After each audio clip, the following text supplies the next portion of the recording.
Hello everyone and welcome to Let's Play Switchball. On this episode we're taking care of the last half of Cave World. And this begins with level 3-4. 3-4 isn't too terrible. All we need to do is first become a power ball. And we need the ability to bounce. And once we have the ability to bounce, we can kind of work our way up these little chutes here. Well, if we can get up into the charger, that is. There we go. Just bounce over the railing, and the best way to go over this, get up this hill, is to just bounce as much as possible. And just keep working your way up. You should be okay once you get past that point. You have to do this again. The whole level's not like this, though, thankfully. I think this is just getting you to practice your agility as a power ball.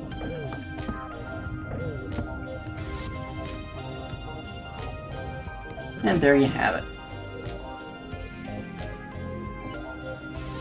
Now, the next section, what we need to do is we need to power ourselves up as a bouncing ball. Well, make sure we're a bouncing ball. I think I had to reset this checkpoint because of this jump right here, which is kind of difficult. You can't immediately bounce once you land. You have to wait just a little bit of time. Wait for just a little bit of time and then you can bounce again. That's what makes that section a little difficult. But it's next to a checkpoint, so it's not that bad. At least it's not at the end of a long puzzle like some of these challenges will be. Hint, hint.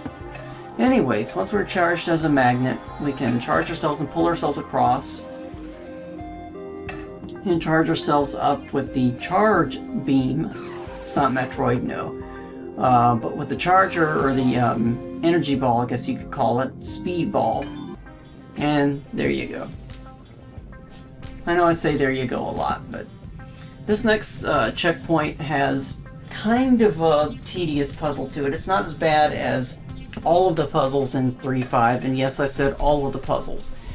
All you need to do here is to transform yourselves into a bouncing ball, bounce over the gap,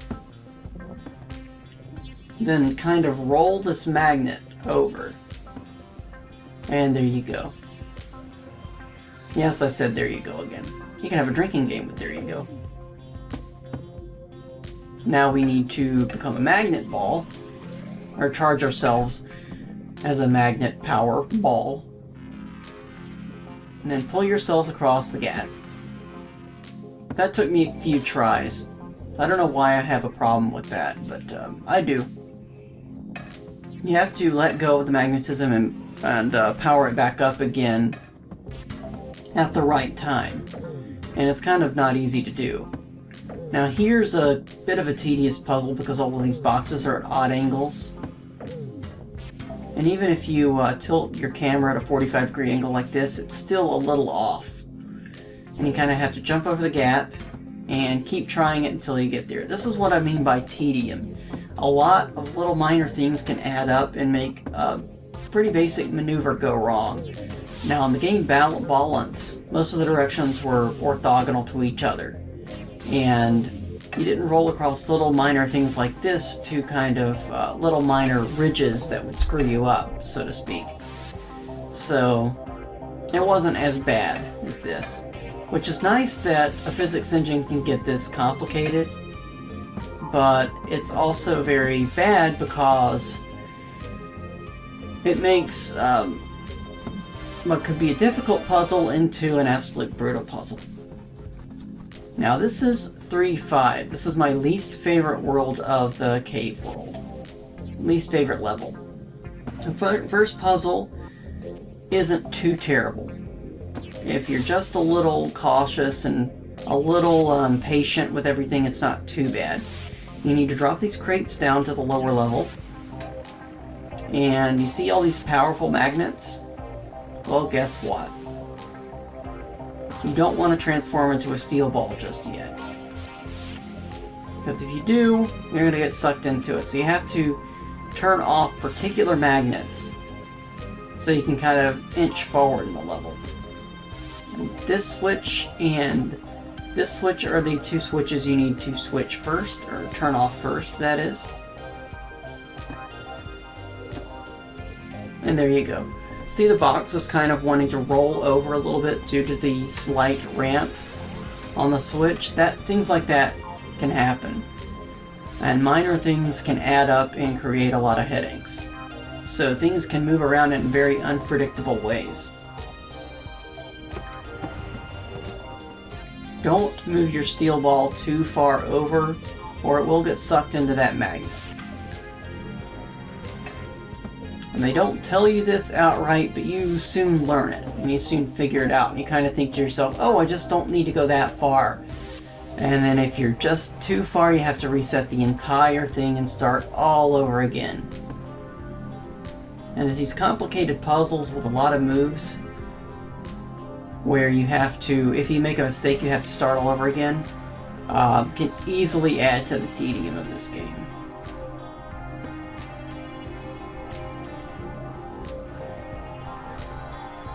And if World 3 is already this tough, then I'm kind of wondering what's going to happen in the next couple of worlds. And like I said, I really don't think it's more difficult than levels 13 and 12 of Balance, because it's just a different kind of difficulty. The kind of difficulty where you can eventually do it, but there's so much unpredictability to your movements and to the physics engine that it's highly unpredictable. You know? And you'll see that eventually. It'll get more and more apparent that things get unpredictable. Now here what we need to do is move one of these cannonballs over to this ledge. Like so. And that will eventually get sucked across the gap by the magnet there. So we need to transform into a rubber ball, then roll across the ropes,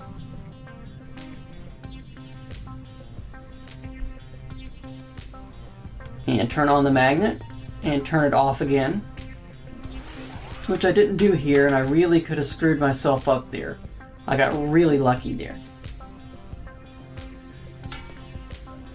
Then get the cannonball over.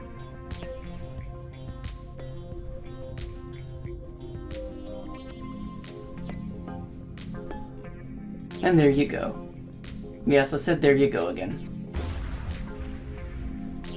There you have it. Now become a beach ball once the path is clear. Roll across to the right, almost said to the left. And I kind of reset the angle there, just because I kind of wanted to show you that there's a better way of doing this. One of the ways you can kind of do this section is, well, you can kind of use the cannonball to knock a box off of the platform there, but you really don't have to do that.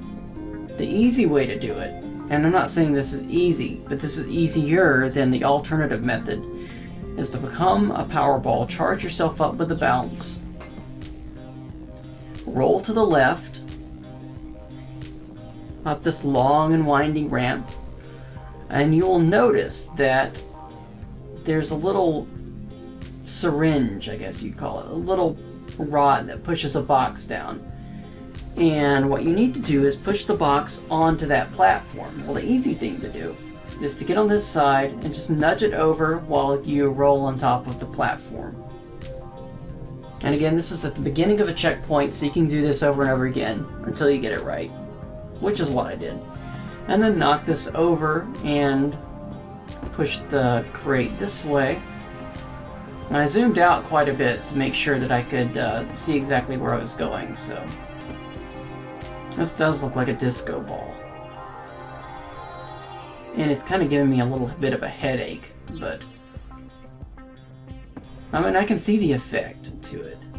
But I think it would have probably been better if the ball lightly glowed and didn't have these weird dots to it, because it's making me kind of, well, it's making my eyes focus on the dots instead of focusing on the puzzle, I guess. And here's another one of those stupid bouncing puzzles where minor things can add up to make things go wrong. There's a little bit of unpredictability there because the ridges create a different level of bouncing. I mean, you can bounce off of the interior section of the crate or the ridges on the outside, or the inset part of the crate, that is. The triangle that is just a little bit lower than the outside part of the box.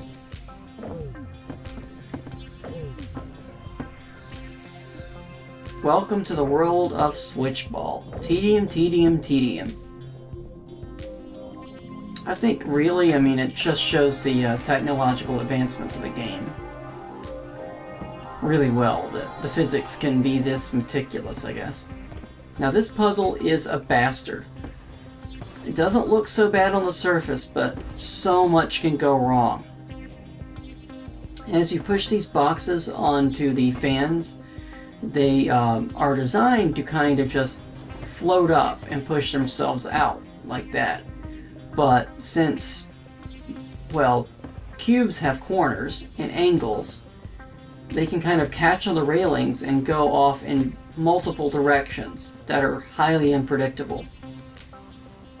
And it kind of reminds me of this toy I used to have. I don't know where it went, but you obviously know about high bounce balls. Well, years ago somebody got the idea to make a high bounce ball that was a cube. And so if you threw it around the room, it was completely chaotic. You had no clue where it was going to go. And that's kind of the example this is. Where the crates go up and the corners can catch on the rails. And then it can shoot it off in completely odd directions.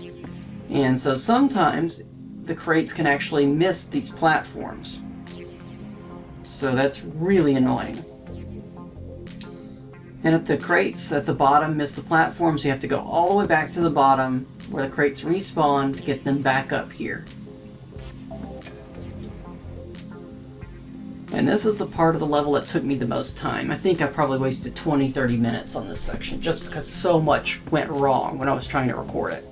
And of course, when you try to record something, it's Murphy's Law. You know, if something is going to go bad, it's going to go bad. And especially when you record it. But that's okay, I managed. Now, this crate we need to push this way. And again, your ball can get kind of caught on these ridges of the planks of the crate. So it's kind of chaotic how it can push the crate around.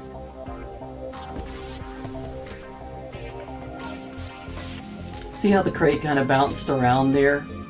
And this got a little too close to the edge, so what I had to do is I just had to reset it. Because there's no way I was going to be able to get to the other side and get that crate up there. Fortunately, you can easily reset the crate, but see, this is the chaos I'm talking about. It landed in a different spot, and it lands in a different spot each and every time.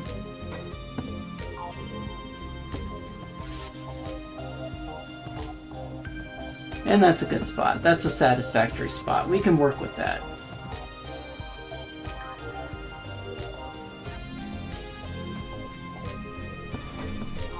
The mathematical, the computing power that had to be involved with the physics processor, it kind of makes sense why it had to be an external unit, just like the video cards. You know, when they were just coming out with dedicated 3D cards, of course. The first one I remember getting back in the late 90s was the Monster Voodoo, and it was an external card that worked with your video card. So you had the regular video card, then you had the Monster 3D, and it was a 3DFX card, the original 3DFX chip. And everything had to pass through it, so it switched to 3D or anything that was OpenGL, it would pass through the card. And PhysX wasn't exactly like that. It was where the card would be installed as a supplementary card on your motherboard. And all of the physics processing would be done on that chip, the PPU chip, physics processing unit. And thankfully now, NVIDIA has kind of absorbed that. Now I haven't checked if PhysX works on ATI cards. I would imagine, I guess it can, but I'm really not 100% sure on that. I have an ATI card on my Linux dev box, and this is on a Windows machine with the NVIDIA card. But anyways, that checkpoint is now over. And I'm glad it's over, and I'm glad that's recorded. Now this section isn't bad. This is the last section of 3.5.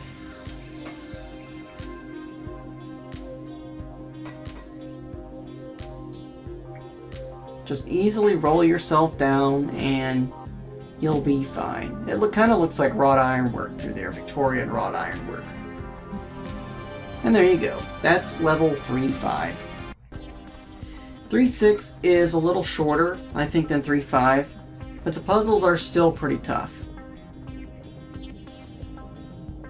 And it's kind of interesting that the puzzles aren't tough to figure out, they're just tough to complete.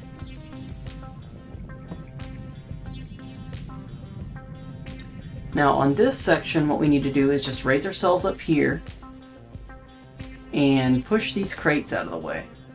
Because again, the only way to get across those ropes is as a rubber ball. And as a rubber ball, you can't get past these crates. And this is another one of those areas where a minor thing can just kind of screw something up. Like the crate can get caught on the railing somewhat, or it can have a little bit too much friction and it won't move anymore. So in some ways, I think the physics is just a little too realistic, because when you play a video game, you don't expect things to be that realistic and things to be that frustrating.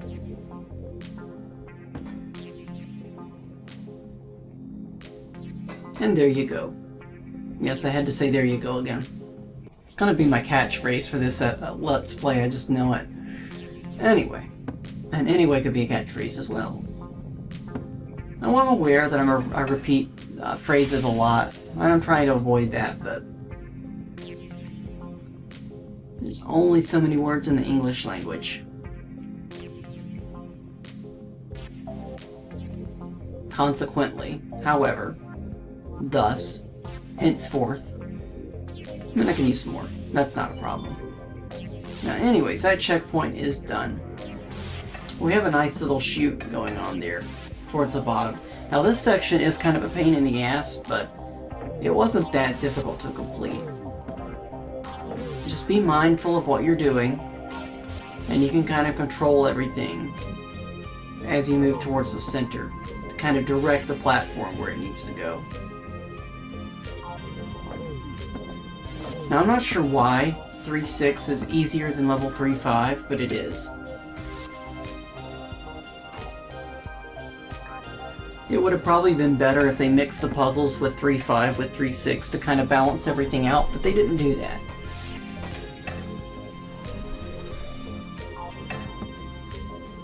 Now here we need to charge up the hill. It takes a little bit of effort because you have to do it at the right spot. And then change into a bouncing ball.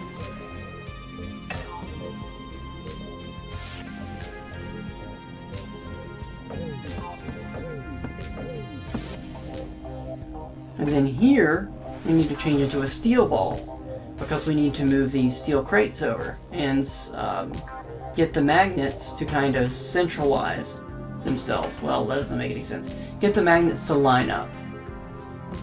And again, the metal crates can get kind of caught on the railing, so you kind of have to do it over and over again until you get it where you need to get it. And there you go. Now if this was balanced, the crates would not be tilting like that at all, because the software wasn't that sophisticated back then. We didn't have a physics processing unit in 2004, but we did in 2008. Here, just bounce over the crate. And we have one more crate to move over, so become a steel ball. And move the crate.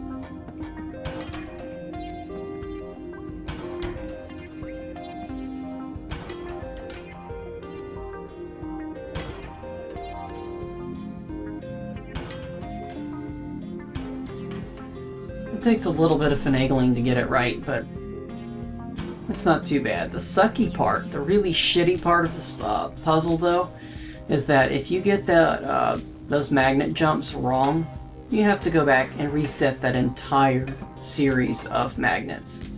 And here I just forgot to charge it up. But that's alright.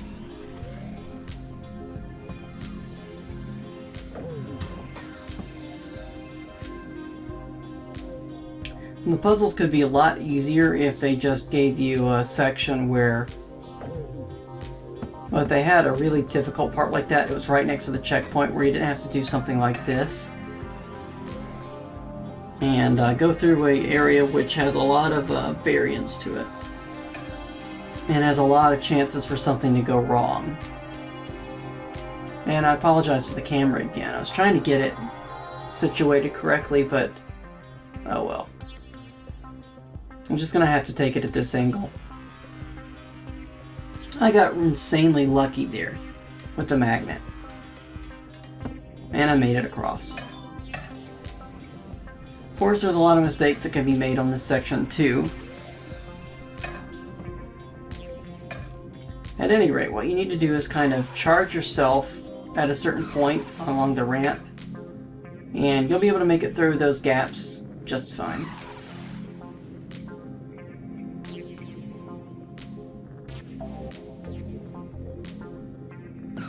Charge up the hill, and there you have it. I bet you thought I was gonna say something else, right? Now this is the final puzzle of the level, I believe.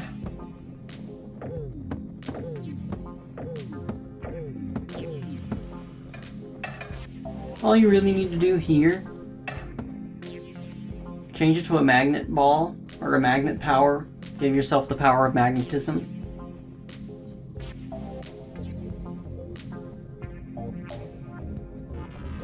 Charge yourself up, and move yourself across.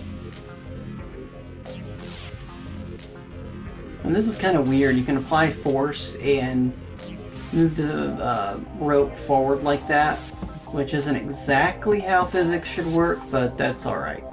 Anyways, that ends level 3-6, so thank you so much for watching. Let's play Switchball, and have a wonderful day. Goodbye.